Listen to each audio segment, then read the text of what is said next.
Doctor, we live in a time that's just really busy, and people may not have the time to recover with a full facelift. I call it old-fashioned, but the good old-fashioned facelift, how long does it take to recover from one of those? About 4 to 6 weeks on average. All right, so people may not have that kind of time.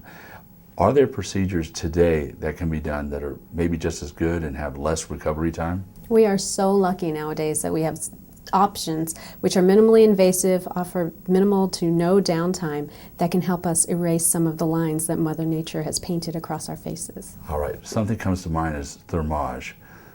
Tell us about that. Thermage is radiofrequency tightening of the face. We call it the non-surgical facelift. It doesn't do the full effect of what a facelift does, but if you trade in the length of recovery time, which is none, to the 4 to 6 weeks, it's excellent for tightening, lifting the skin. When you say lifting your skin, do you literally mean lifting the skin? What it does, it stimulates the production of new collagen. Collagen is the thing that allows our tissues to sag. And so if you have collagen, it'll lift things up. And in fact, it actually causes collagen to bend. So it plumps up the tissues immediately, and then you have a delayed response up to 6 months later of new collagen being made. Do you ever have to go in for a tune-up, or do you ever need any more Thermage down the road? It's a one-time treatment because it is a permanent option. However, we all continue to age. So sometimes people come in every 3 years or so for a tune-up. Let's switch gears for a moment. Let's talk about Botox.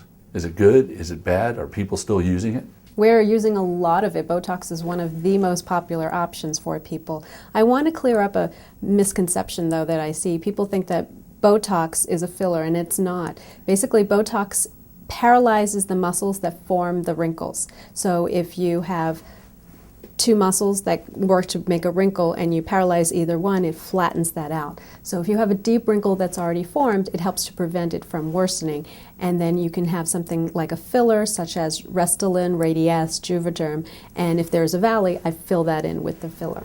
One of the things that if somebody is not sure of which procedure they'd like to have happen, and they call you for a consultation and come in and say, hey, this is what I want to have done.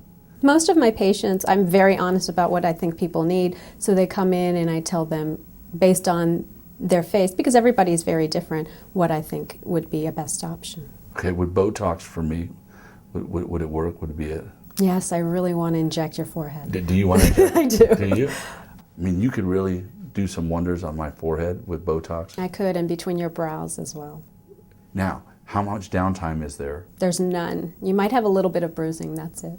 Once the bruising's gone, then you're fine. It works great? about 3 to 4 days later, so it's not immediate.